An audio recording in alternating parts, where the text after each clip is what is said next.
So we had a situation where there are some children making more money in a year from chess than their parents.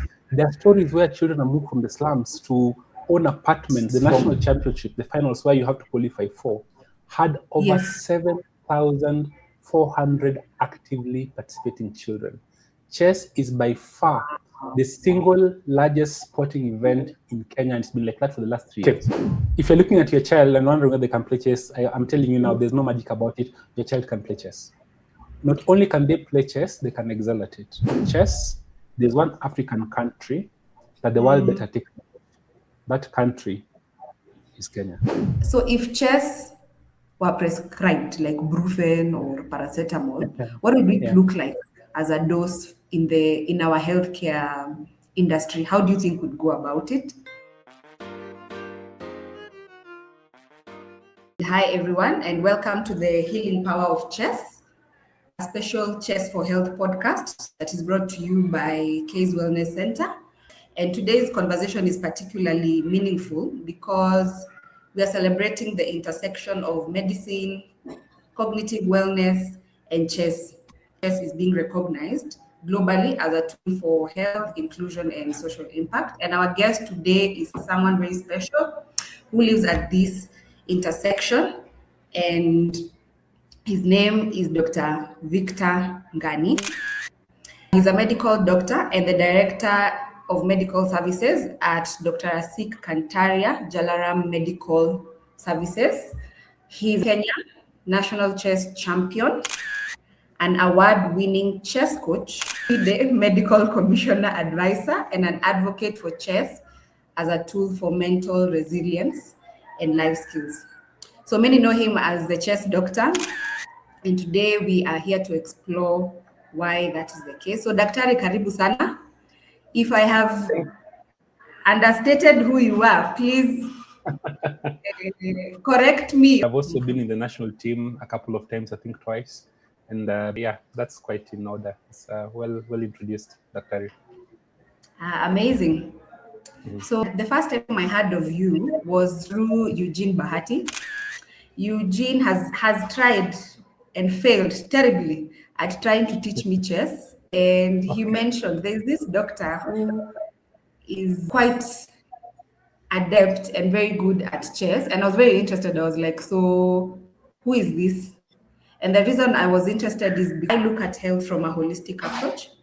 And so sometimes you find we will recommend dance therapy, we will tell you go to the forest and walk, we will tell you do art therapy, just in incorporation to maybe other conventional and holistic approaches that we've given you. So this was very interesting for me because now it brings me into a space of how can we incorporate chess into the Kenyan context. And in that light, I'd like to know, Doc, how did chess first enter your life? Like, at what point did you realize chess was more than just a game for you? I think that latter part came much later because I first discovered the sport of chess when I was in high school. A friend of mine called Ndungu taught me in high school when I was 16 years old. That's many years ago. Probably I may skip that a little bit because my age is quite something.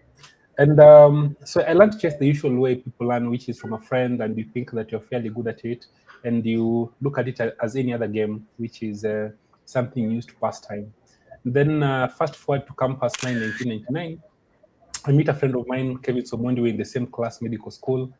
And Kevin tells me that, you know what, I've had you play chess and I'm going to make you an offer.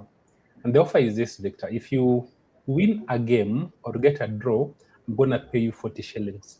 But if you lose, you must pay me 20 shillings. Now, looking back at it, that's a little bit of gambling. Gambling is bad. That's not what we do in chess. But I was quite intrigued because this guy had so much confidence. And mind you, in my small circles, I'd become very good at chess.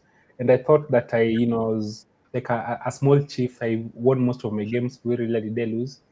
But Kevin's won every single game he played. Not only did he win, but by around the 7th move, he'd tell me, now this one you cannot win. And I couldn't understand because everything was equal. And what he'd do is that he'll bring his bishop, he doubles my pawns, Then, and I'd never understood anything like pawn structure or center control or opening theory. So it's Kevin who introduced me to this fascinating world of chess done properly. And I think at that stage I took it up like fish in water. In life, as a human being, there's something you have to do for fun. Some of us will go watching football the whole evening. Others will play some sport. And for me, chess was that. And over time, it's morphed into something that I've become good at.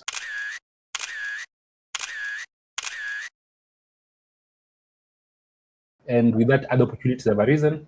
And then there's this passion and opportunity to train others, bring up a new generation of chess champions, including my own daughters. Hi guys, and welcome to Days on Chess Champions. And today we are going to be doing some games of chess. Yeah, maybe. Yeah. And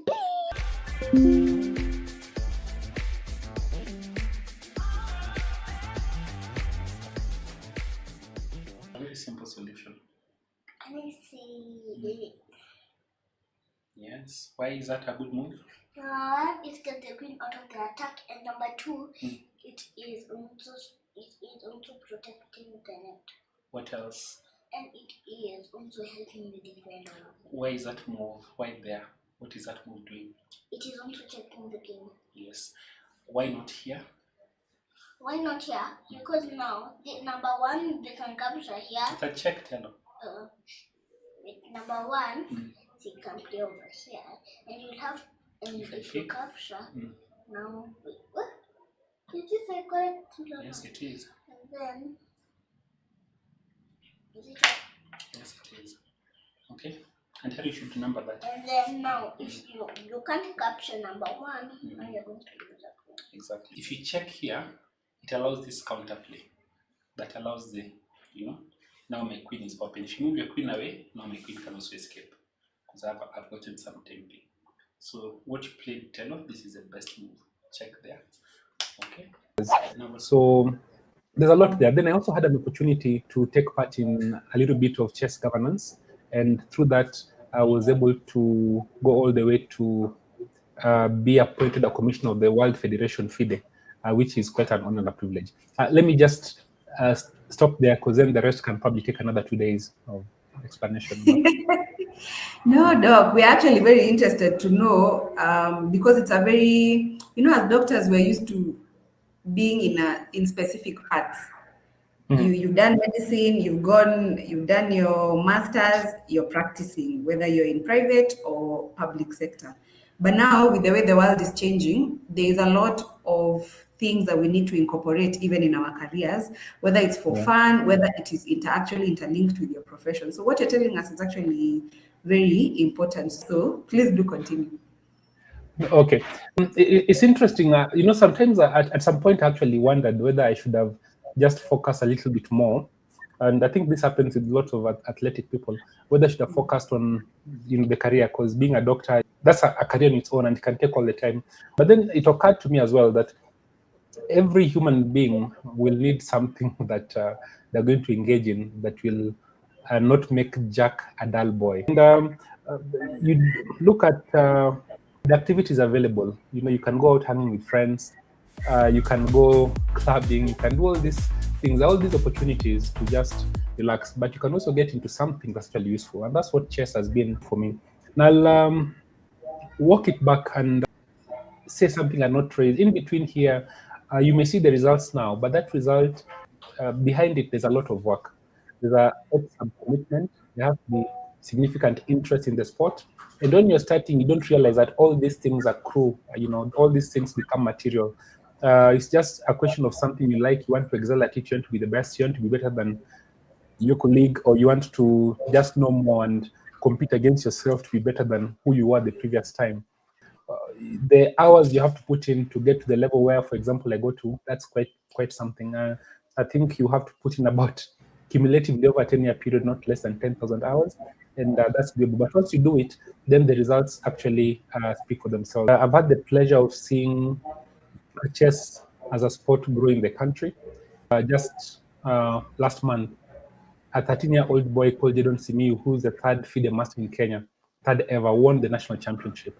And that's such a moment to behold, Wow. because traditionally the world hasn't understood that Africans are as good as anybody else in the world. Now I know what underlies that difference, but the rest of the world may not know it, because I've seen in the last 10 years the resources we never had have now become available due to globalization. We have free videos on YouTube, learning material. We have access to grandmasters, which we never had.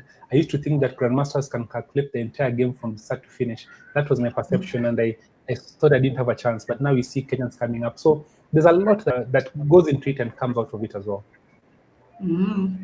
That's amazing, Doc, to hear, which makes me ask, so which one has influenced the other? Did you, because you mentioned you started it, you got interested in it when you were in high school, or rather it was introduced to you early on in life. So is medicine influencing how you're approaching chess, or is it the other way around? I think it's the other way around. Chess came before medicine. I must say that going to medical school helped me, because that's how I met Kevin Somondi. That's how I was introduced to this world of proper chess, because I never knew that existed. And I think that's been a key factor in my growth. So in that way, you could argue that medicine has been influential. However, chess does affect and influence significantly how you lead your life in many, many ways. For example, if I told you, be very careful about things you can't take back. When you make such a decision, think twice about it, because once you make that decision, you cannot take it back. Be careful about. That sounds like a life, a life lesson, but in reality, it's also chess. Chess, like pawns, only move forward; they can't move back. So before you move a pawn, and I know this is contrary to what people believe, because they think it's just a pawn. Before you move a pawn, you really have to think very carefully about it. Secondly, someone says that not everything is up to you. Like, it's not, you have to consider possibilities that are not entirely up to you. That sounds like you're making this decision, you're making this plan, but there are things out of your control. That's chess. You are told that you have finite resources. You don't have infinite resources. The resources you have, at some point, you have to be very careful about how you use them. Please take stock of your resources. Figure out how to make the best of each of these resources. Sounds like life, but it's also chess. We say that unemployment is bad. Get your people to do something. Make them productive. Don't just let them sleep at home and be lazy. If people are, that's like a same thing in chess. If you have a rook that's not developed, it's sitting back where it started. It's powerful, yes, it has potential, but it's doing nothing. So as a chess player, your key responsibility is to activate that rook, give it some work to do, and then someone says working together is better than working alone. Together we are strong. Individually we may collapse. Again, you need to bring your pieces together to work together. Those kinds of conversations. And then there's also the second part of life where one mistake can cost you everything. You've painstakingly over hours built a fantastic winning position. Then a moment of impetuousness, a moment of just lack of concentration, a slight lapse costs you your queen and therefore the game. And so many things, like it's never over until it's over. I remember one time I was playing a very strong lady player from East Asia. She'd actually beaten everybody in one of Kim Barry's chess tournaments. Kim Barry is one of the big organizers in chess. He's been here for over 20 years. He's a cornerstone, and he organizes very strong 4-round events. And so we only play 4 rounds. And in the 4th round, I'm playing this lady. And I had worked out a fantastic winning position. She was extremely tough. She beat everybody else before that, and it was a pretty strong group, small group. And as I played my last move, she stood up to shake my hand. And I thought she was resigning, but she wasn't resigning. It was a draw by stalemate. And I had just lost concentration for half a second after 2 hours of play. And that's how it is sometimes in life. So yeah, those are some of the lessons that you begin to understand, that life and chess actually can really learn a lot, from chess. Those are such powerful points on showing how chess really does mirror life. Because, and I'm here thinking how, as doctors, we need a way of sharpening our minds, especially people in professions where you really have to be careful about a decision that you're making. So I'm wondering, do you think doctors should actually train their minds the same way athletes usually train their bodies, because I'm thinking it must be sharpening your decision making. For example, like previously you were the director at Roy Family and now at Jalaram. I'm sure it has influenced how you make your decisions, your clinical decision making process, or how your thought process and all that. So, do you think us as doctors need some such kind of things where we are able to train our minds and sharpen ourselves? Because these days, doc, tuko to TikTok, na Instagram, na drinking, na smoking. Like you will find a doctor treating, diagnosing something, and they are treating a fellow doctor. In yourself, be asking, wait, hold up, what are you doing? Is it that you're not reading? What is happening? Do you have too much going on in life? What else? So yeah, what are your thoughts on that? Well, the reality is that doctors are humans, and that's really one fundamental thing that we have to remember. So this point doesn't just apply to doctors, it applies to everybody. So in general, the perception is that doctors are probably bright, although the reality is that Kenyans in general are bright people, especially those who excel in their respective fields. So then the second thing is that doctors have achieved something significant. By being a doctor is not a mean feat, and that is true.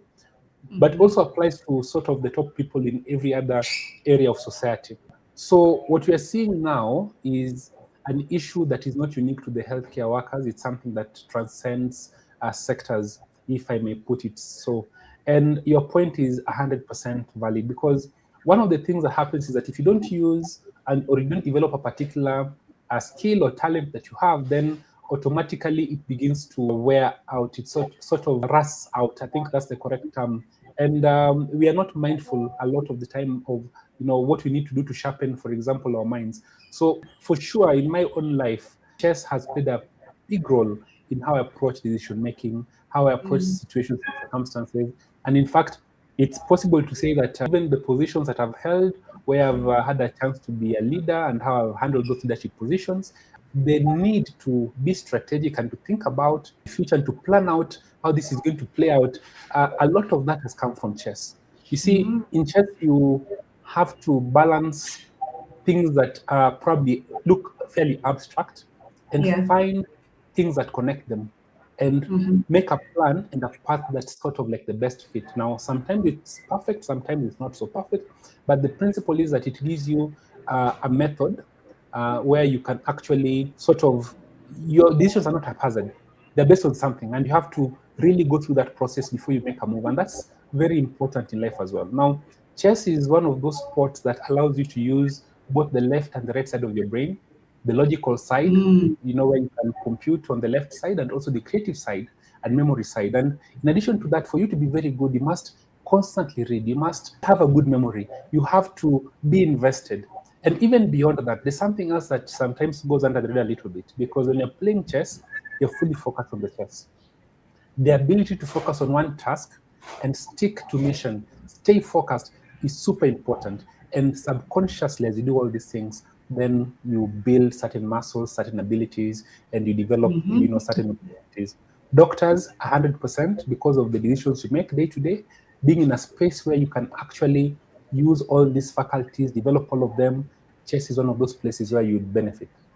Now, if I measure chess against, say, for example, drinking and smoking, no question. Yes. And it's not about chess. I mean, don't smoke, let me just put it that way, and don't drink too much. Drinking is very popular. So it's like this. You're going to a country where the king is extremely popular. Guys love him. They praise him. They think of him like a god. But he's a very bad guy. You know it for a fact. Then you go and tell them, hey, this guy is bad. You're going to get stoned, right? It's the same with alcohol, because alcohol has placed itself as a really big, it's a macho, very loved, and it's so much fun to go ahead and drink. But actually, excessive drinking will kill your brain cells. It affects your liver, multiple organs, and quite a number of things. Some of them have been fatal. Before I went into administration, I was in ICU. I've had to deal with acute pancreatitis because of excessive alcohol intake. And I probably should mention now that when you find yourself tipsy and drunk, it's because your body has lost the elasticity. Your body is very resilient. When something affects you, your body can accommodate it. So you make a couple of changes to accommodate that change, right? But then when the impact of that adversity is such that the body can't accommodate, then things begin to fall off. It's the same thing with drunkenness. When you're drunk, your body has tried to sort of metabolize the alcohol to a point where it's not successful anymore. That ethanol in your body, it begins to overwhelm your brain and the cells begin to become dysfunctional. That's why you're tipsy. It's not like it's a fun thing. It's your body saying, man, it's too hard. Can't do this. I'm struggling. But you are just saying, hey, I'm so drunk. Yeah. I don't understand it. Sorry, don't stone me, guys. I know that's king for many guys. It's a bad king. It's really having me. That's all I'll say.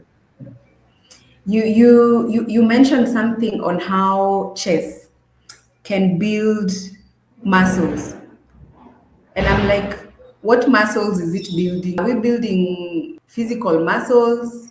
Are we building skin muscles? What muscles are we talking about that chess builds? Or how does chess work on our mental health and any other form of health? Yeah, so not physical muscles, although you need to be fairly healthy physically and probably have to work out to get to a point where your chest is good enough, but mental and intellectual muscles. So these are, there are many studies that have been done that have shown that actually chess is beneficial. In fact, even to a curative point, I think there's a study in 2003 that was looking at Alzheimer's and chess, and it found a positive correlation between chess and other cognitive games on the progression of Alzheimer's and actually those kinds of things. So chess, because you have to focus, because you have to pay attention, it allows you to learn to concentrate. And just the ability to sit still and manage your impulses is such a big skill. And if you do that repetitively, then you build that muscle. The second thing is that you work on something like your memory. Having, to remember all these lines and these patterns, recognizing patterns, it builds something and certain pathways in the brain. That's how the brain works. It creates new connections all the time based on what you're using it for. And that creates additional opportunities, neuroplasticity and things like that. There are instances where when you play chess, then you lose a game, right? So it can be, it sounds like it's just a game, but it can be absolutely devastating.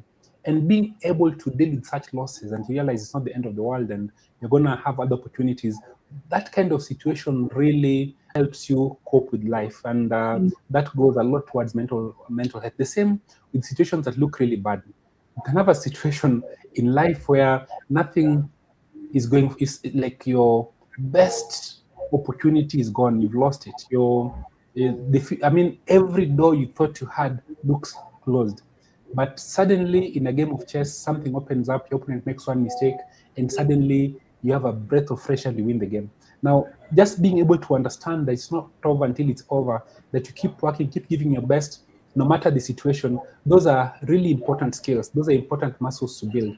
And there are many instances. You'll see the most successful players in chess, they get into bad situations all the time. But the key thing that they have in common is they don't give up.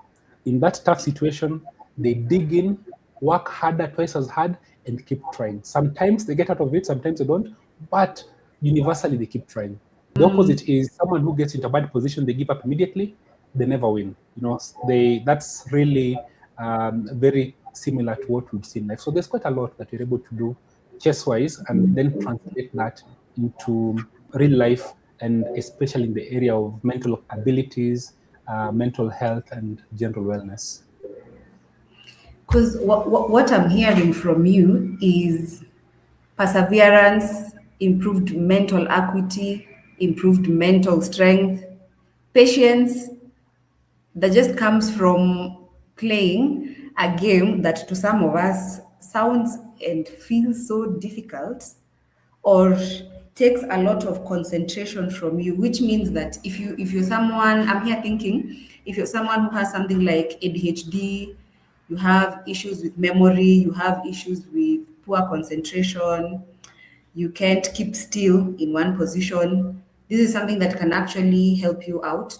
You went, you developed a stroke, maybe it was you had blood pressure, ukapatwa na stroke. It means it's something you can actually use to sort of restart up, ignite yourself and your memory. And I want you to remove this myth we usually have that chess is hard. You can hear how many times I have mentioned, I think chess is hard, because I have tried it and I was like, is it a myth? Is it the truth? Or is it because it requires so much from me as a person to be able to learn? Number two, you mentioned you need, I think you mentioned you need about 10,000 hours to be able to actually even just understand the concept and learn it and not even become a guru, I assume so. So what are your thoughts on that? No, 10,000 hours you need to become an expert. But my daughter, who's 8 years now, she's a two-time national champion. She's a two-time national, actually, she has more national championship than I do. When she was 5 years old, she was a national champion under 7 girls. And again, when she was 7, she learned chess when she was 3. By the time she was 4, she was playing really good chess. So I'm saying that to explain that chess is not hard at all. It's actually fairly easy, but it needs patience and structure. So that patience is not there anymore, because in a day you can learn all the chess moves and how to move the pieces around the boards and the rules. And if you're patient, another 3 or 4 days you'll understand some of the basic concepts. For example, I'll tell you, remember that yes, it's one chessboard, but the areas of the chessboard have different meanings. For example, the center is a very important place. If you put your piece in the center, it radiates power across the board. You want to keep your king safe, develop, get your pieces from behind. Those are concepts you can learn in one day. But you need to have the commitment. You want to pay attention to what are these simple rules, and they're very simple, by the way. And then the most important part is incorporate those rules into your practice. So before you make the move, chess is very funny because there are these flashy moves, and these flashy ones are to move the queen and say check. While in real life, when you want to play chess, then you don't want to take out your queen too early, because the queen can get attacked, it can get lost, and the queen can't win alone. For us established players, you'll find we make very small pawn moves, very few pawn moves, small moves, not so flashy. And we'll develop our pieces, bring out the knight, bring out the bishops, attack our king in the center, then make another pawn move to open up the position, then bring out our queen, things like this. And it's very methodical, but it works. When you're starting out in chess, you want to play a check, you want to capture a piece, you want to see drama and blood on the board, and you need to be patient to then become better. Now, if you start from the right principles, then the rewards come. And this is something like positive reinforcement, where because you win, you want to do it more and you get better. On the flip side, if you don't have the patience for the rules, if you don't have the patience to consider your opponent's moves, then you'll have bad outcomes, and then you'll find it very hard and you can't continue. One of the principles we pass on to young players, and even not so young players, is before you make your move, think of what your opponent is likely to play as a response. And think of the best move for your opponent. And especially look at the checks, captures, and attacks for both yourself and your opponent. And think 2 or 3 moves ahead, not much, just 2 or 3 moves ahead. That sounds simple, but it needs at least 1 to 2 minutes of dedicated effort. Your hand is itching. I want to play. I see a check. I want to play this check. But the discipline, what you're teaching you, the self-control that you're passing on says, hold on. If you see a good move, look for a better one, and find out why this move may not work. And that's what many players don't have time for when they're starting out. They fall off. But if you learn this from the get-go, it just becomes so interesting, and your results will just skyrocket. Oh, wow. That is amazing to hear, because I'm listening, a 3-year-old learning how to play chess, and I am here complaining the way it is difficult. And I've seen how they're even introducing a lot of chess in schools, because my daughter's school has chess, and I sit here and wonder, what is the quality? Or are they just putting in activities? Because now you're seeing chess, robotics, things to do with tech. There's a lot of AI that's being introduced, other than now the common activities of skating and swimming, etc.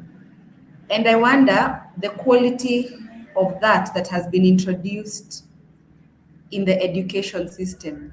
Did the Ministry of Education or the private sector actually sit down with specialists like you to bring in these projects, or they were just put in there as money-making ventures? And also, are they in public schools? Because I've just seen them in private schools, so I could be wrong. Dr. Manu, I know we're in different generations, but I'm certain that even in your generation, you must have had school activities where maybe there's a sport or something. May I ask you, what do you think in Kenya today is a single largest gathering of junior athletes in the country in any given year? What is the largest gathering? Like how many children are actively participating in a sport at national level? Which one do you think it is? I think football. Football. How Yes. many teams do you think are playing at national level? In Kenya, I don't know. I'd be lying if I said I know. Okay, I have no get idea. maybe 1,000, 2,000, and I'm being generous there.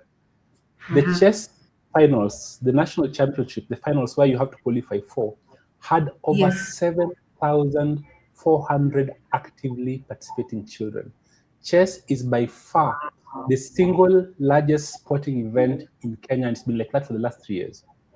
Now, the idea to have chess in schools is not something that is local in origin. This has been done in the West. It's been shown to work, and because of the mental benefits of chess to children. So first and foremost, I'll start with a very easy one, which is that your children need to let off steam one way or the other. They're either going to go to TikTok and watch Mr. Beast, or they're going to find, maybe play a musical instrument, or they'll play chess. And when you play chess, it also helps you the cognitive function.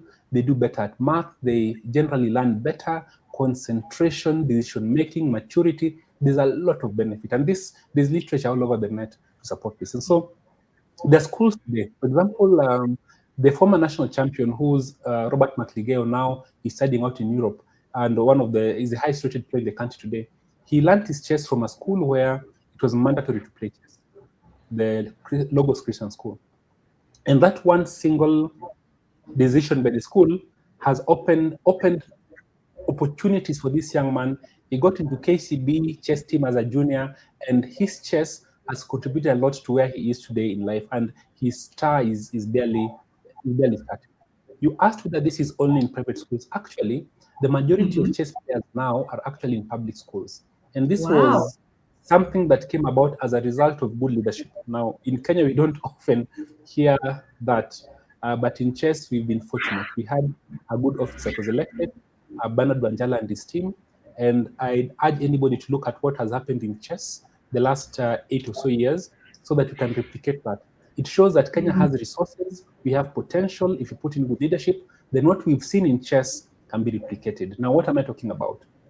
We had our troubles. The same kinds of officials want to stay in office in perpetuity. They want to enrich themselves, chess was like that. And then by some miracle, we bought this team, and they're very clear that they're going to create opportunities. They had a program for spreading chess to remote areas, especially public schools, and they were going to lobby the Ministry of Sports, which they did, and the Sports Fund to support chess, because when a federation is well run and chess was well run, then the ministry doesn't have reservations supporting this sport. And so the Ministry of Sport over the years and the Chess Federation, what they did was create a situation where any child who qualified to be part of the national team would be supported to travel abroad and play in tournaments. And what happens is that when these children travel out of the country, they are not only paid for their air tickets, accommodation, and everything else, they also paid an allowance up to 80,000. So we had a situation where there are some children making more money in a year from chess than their parents. There are stories where children are moved from the slums to own apartments from chess. There's quite a lot that has happened. And as a result, we've seen more children being recruited, especially in resource-limited areas. And right now, I can confidently say that Kenya is the best supported, best run chess federation anywhere in Africa. And as a result, we recently went to the Africa Youth Chess Championship just last month, actually, December. We were in Harare, and Kenya, we won the championship, first time ever. There were 36 medals up for grabs, 12 gold, 12 silver, 12 bronze. We won 4 gold, we won 2 silver and 4 bronze, and the traditional powerhouses were all there. Egypt was there, South Africa was there, Zambia was there, and I think this is the smallest number of medals you're going to win going forward, because the structures are there, and there are so many talented children. Now, Dr. Manu, the tragedy is this. There are many talents people have, Like a fish is great at swimming. A bird is great at flying. So if you never get this fish into a swimming competition, they'll never excel, right? And the bird don't get into flying, they'll never. There are so many children now who are exceptional at chess, and their future is bright because of such a program. It's an exciting phase and exciting time to live, and I think chess in Kenya in particular is demonstrating what can happen when we focus our energies in development in the right place. If we focus leadership the right way, if we get good leaders, then we get good results. Yeah. Because from what you're saying, I am getting a futuristic impression of how these young children who are already playing chess, some who are good at it and some who are very exemplary at it, I can just imagine the kind of people they'll turn out to be as adults, the kind of generation we are building in the future. That will just be a generation that has some of the qualities that you've mentioned quite severally. Now, I have a question, and I'm asking this as a layman completely. If I have a child and I am thinking, I'm here conflicted and thinking some of these activities, but I'm thinking of chess. Is there a way you can tell if they can play chess, or do you just put them in the space and then they build it from there, and you can tell whether it's something they're interested in or not, just like any other activity? Okay, if you're looking at your child and wondering whether they can play chess, I'm telling you now, there's no magic about it. Your child can play chess. Not only can they play chess, they can excel at it. The key thing is how to generate interest. First of all, you have to expose them to the sport, generate interest, and then staying power. And children are very good at figuring out when they're wasting their time. So I'll give an example of what got my small girl into chess. First of all, she felt she was missing out because my eldest daughter and I, we used to work on chess a lot. So her and I are doing something interesting. We are doing a competition. It's a duel. 3-minute puzzle rush, and if that gets less than 5 above me, I win. And when I win, that was me 50 bob. It should be 10, but okay. And when I win? You get nothing. You just get to say that you won. It's a lot. Every time, when we are doing serious work and she's young, she comes in, we feel like she's bothering us a little bit. So we tell her, okay, you go play the other side. Dad owes me 100. Hello, guys. Hello. Who's watching? You have no idea what we are doing. Dad owes me 100. It's not just streaming, Tello. We are doing something. We are Tello, stop moving there. We're in a duel. Can I try after Hera? Don't you want I to know what want the to duel is? greet myself first. What's happening? Guys, Don't want to do what? I want to greet the people. Fine, the people. Did you hear the words she just... Tello! Well, don't touch anything. Don't distract her. We're in a competition, Tello. We're in a competition. I want to join the competition. Yeah, then stop touching my... But what happens if I get 20? Queen H5 check, Hera. Queen H5 check. Ariane! Why did I help you? Hi. Tello, could you please move? Like, away from my radius. Hello. So she felt she was missing out, and that piqued her interest a little bit. And then we celebrate her small wins. Like she names the queen, big celebration. Names the king, big celebration. Arranges the pieces, big celebration. Then one day she went to a tournament. She was very young. I think she was 4 when she went for her first tournament. And she was the youngest player. She looked very tiny. And the officials in Mombasa gave her a trophy. And that point of celebration, that was it. So the issue is not whether your child can play chess. Your child can play chess. In fact, there are cases where, for example, a child who's either autistic or other challenges, will seem like they've had other challenges. They've excelled at chess and become so good at it that it's perplexing.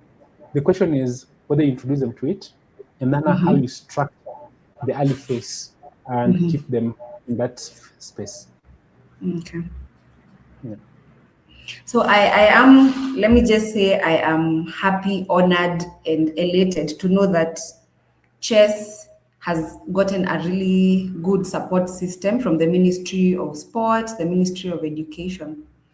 My question is now in our ministry, because we already know the kind of benefits that it already has. Like, it's already documented, evidence-based research from a mental health perspective, and even just the brain itself as an organ, right? So if chess were prescribed like brufen or paracetamol, what would it Yeah. look like as a dose in our healthcare industry? How do you think we'd go about it?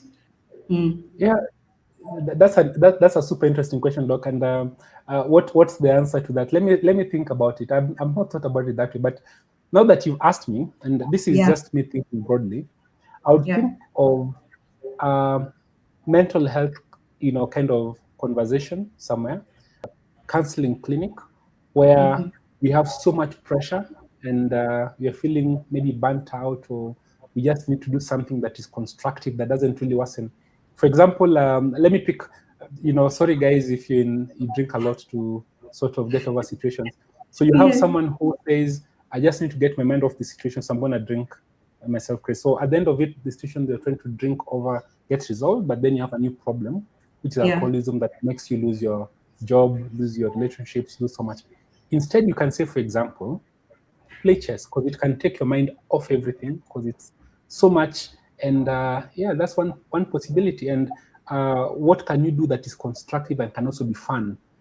That can be a prescription. We'll say, for example, relax, take your mind off everything, close your eyes. Those conversations people say, maybe meditate and whatnot. You can actually achieve a lot of that through chess. Chess has been shown to do that because it takes your mind off that situation. Bearing in mind, of course, that there are certain stresses within chess itself. Because if you don't like losing, the chess is good therapy to teach you how to cope with losses, because it's not that serious at the end of the day. It can be very serious in some instances, but if you're using it as therapy, then being in a place where you can embrace certain losses and recover from them and start a new game altogether, there are instances when that has been. So I would look at it as a tool to those who are actively involved in the wellness space, in the mental health space, where they can use Yes. it as one of the tools that can be prescribed, and then you pick it up from there.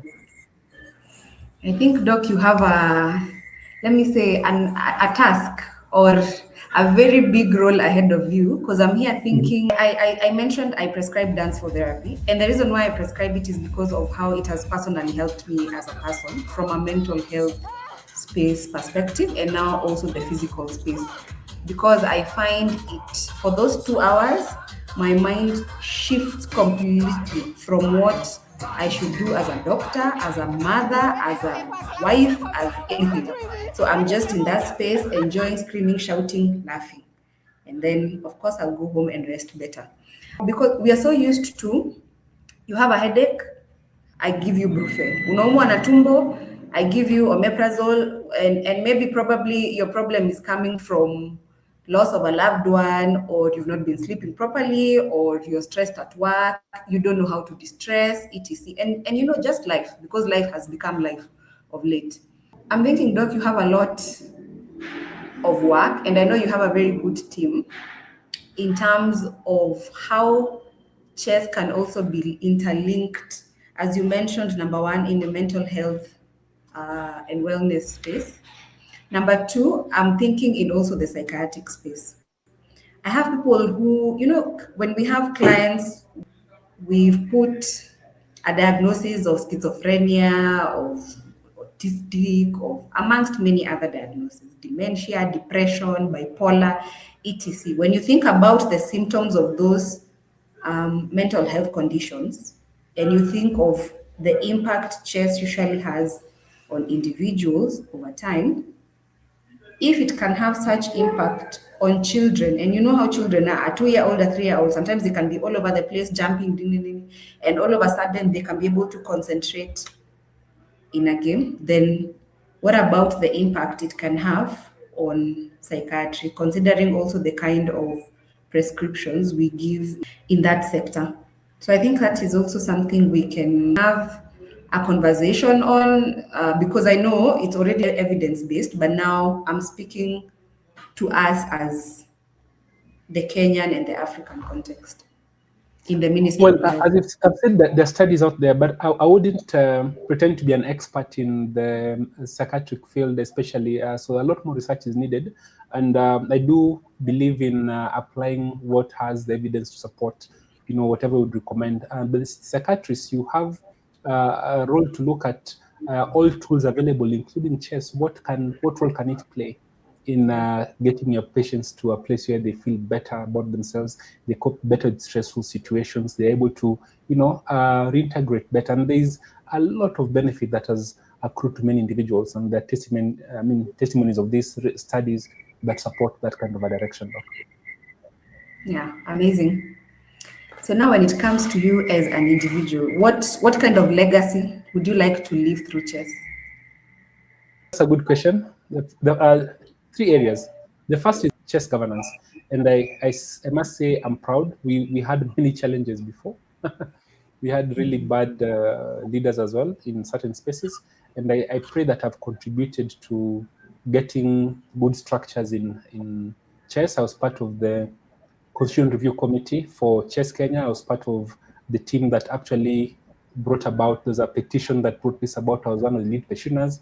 I actually took myself to the sports ministry. So at least I've contributed quite a bit to improving governance in chess. And I think the results we see today, I'm proud that I'd be one of the people mentioned in getting that aligned. That's the first thing. The second thing is as a chess parent, because we were limited. I learned chess at 16.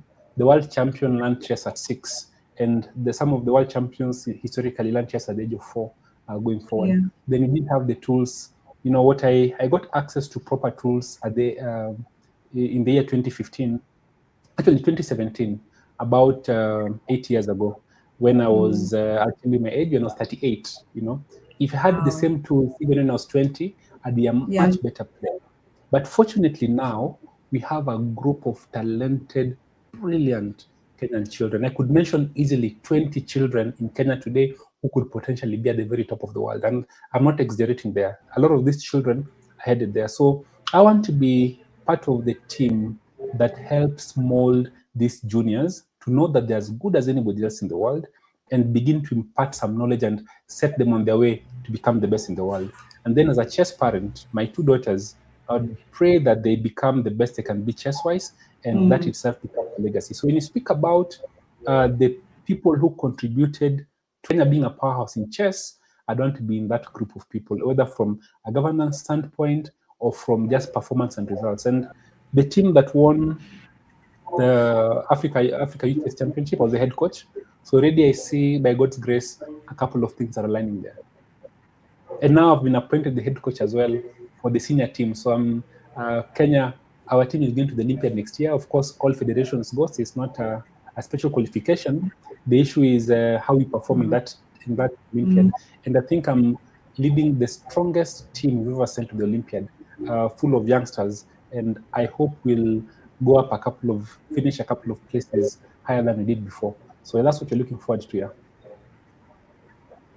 That is beautiful, Doc. I think you should be throwing flowers and clapping and doing Yeah, I tell you, all that. If we have, in Harare, there's some clips I wish I'd shared them with Eugene, but we're in Harare, and the song that is being sung is a Kenya patriotic song, and the song was sung over and over again, and you could hear people say, wow, what an amazing team Kenya has done. There's a lot of prestige. The sense of patriotism when our athletes do well, I think is amazing. And I think this generation that we are seeing is going to position Kenya smack in the middle of a chess revolution. Not within the country only, but globally. Currently, we speak about India. India has seen a group of youngsters come through. The world champion now is from India. He's, I think, less than 20 years old.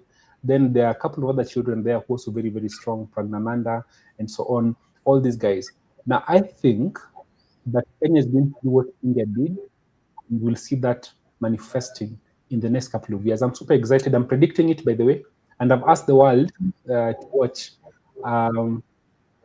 Kenya, because people take note of these countries, but Africa sort of falls under the radar. Nobody thinks much of Africa in many things, really. But in chess, there's one African country that the world better take note of. That country is Kenya.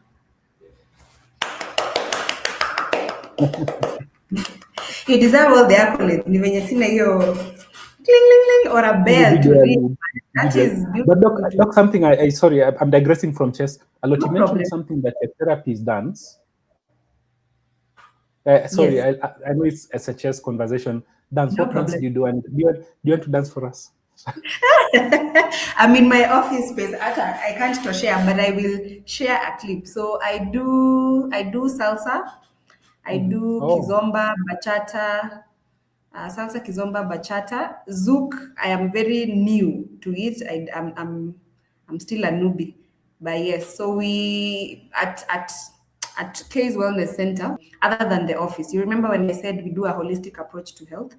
So we created a space for a dance studio. So we are using it for that, just to bring in individuals for dance therapy. And some of the clients we have are actually people who, there's a lady who joined because her father has dementia. So she's doing it to prevent and completely delay development of dementia. So that's why when I look at these other approaches, they warm my heart. That's just the list, yes. And we also offer CSR. Now we train, youngsters from the society who come from low income setting and they cannot afford to enter into such classes. So we bring them in and then we just give them a small stipend of like 100 or 200 shillings just for to and fro fare, and maybe some water, some juice, like that. But the aim is to, as you're just mentioning, mental strength, focus, socialization, interaction, so that this generation doesn't feel alone. So yeah, that's what we do and I love it. That's amazing, Doc. That's amazing. I think now I should be the one clapping, doing all those things. That's amazing. That's amazing. Thank you, Fantastic. I thank you. should visit. It's a Case Wellness Center. Yes, I should visit actually. It's not a plug, guys. If you're watching, it's not a plug. I didn't mean to ask that question. It's just that it's come out very exciting, Yeah. the dance component of it. And Doc is really busy nodding, looking very professional. Then she says she dances. So I know people tell me I look very serious, like I don't, there are some things that I don't look yes, like I you do. do. You look super serious now. I mean, you're telling us you dance, and some dances you're mentioning. I don't know what those dances are. So yeah, You see the way you mentioned you don't know what dance are. Dance does the same thing. It also works on the two sides of your brain because you have to learn a new move, and your brain is like, okay, he said I do 1, 2, 3, 4, 5. Why is my brain refusing to like that? So you have to. So you activate the other side of your brain. Yes. okay, fair enough. Yeah. What's the age limit for your dance class? What's that? Age? There's no age Limit. limit, there's no age limit. So I'm not too old. No, you're not too old. We have people who are in their 70s and 80s doing it. No. Great. For the I digress. purposes now of balance. Okay. Yeah. Fair enough. So now, Doc, I had a quick fire for you, and I don't want you to overthink this. I just want you to Fine. answer it instinctively. Like unajibu tu sha, hivyo. So we start. White or black? White. Blitz or classical? Blitz. Coffee or tea during a match? Coffee. One chess lesson everyone should know. Lucena position. One word that describes chess. Amazing. One health habit you never skip. One health habit you never skip. Yes, exercise. But nah, I've skipped a little bit. That's an unfair question. The one I really don't want to skip is exercise, but I've skipped quite a bit. I used to exercise quite a bit, but not so much anymore. I shouldn't skip it. It's aspirational. So I presume that would be the one health habit our listeners. Well, yes, don't smoke. Don't smoke. Don't smoke. Yeah.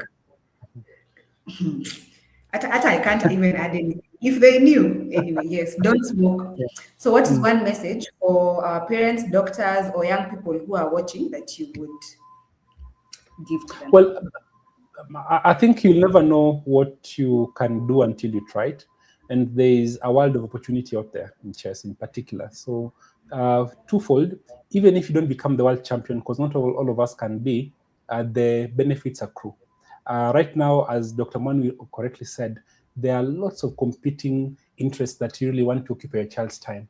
And if your child can gain interest in something beneficial that also opens new opportunities for them, then you probably want to guide them towards that direction. It's a bit expensive when you start, but fortunately, resources have been put in such a way that even in public schools and in spaces where the resources are limited, you can actually get into chess. So give it a try. And you will not get instant results. But if you're consistent, I think that's one of the lessons in chess. Be consistent, then you'll see some results at the end of the day. So I encourage you, go out there. Amazing opportunities have arisen from chess. We are sending children to different countries all the time, and they're getting new opportunities. The world is getting amazed.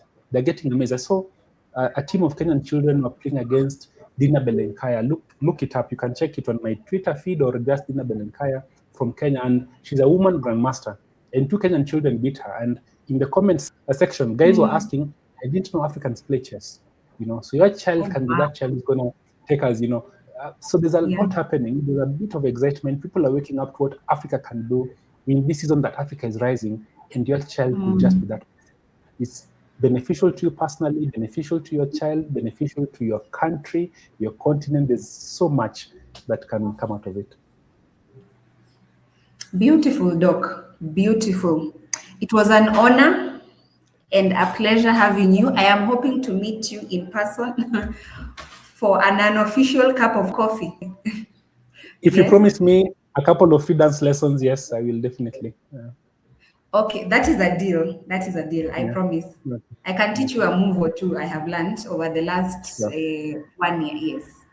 So in closing, Dr. Ngani, thank you for reminding us that healing doesn't only happen in hospitals. Sometimes it can happen over a chessboard. And to every one of us who is watching, try one game of chess this week, this month, in the spirit of writing our New Year's goals. Chess can be one of the things that you write you'd like to try and start and continue with during the new year. Play with your child and or yourself and observe what it teaches you. So from K's Wellness Center, please subscribe to our YouTube page, share this episode, and join us as we explore healing beyond hospital walls.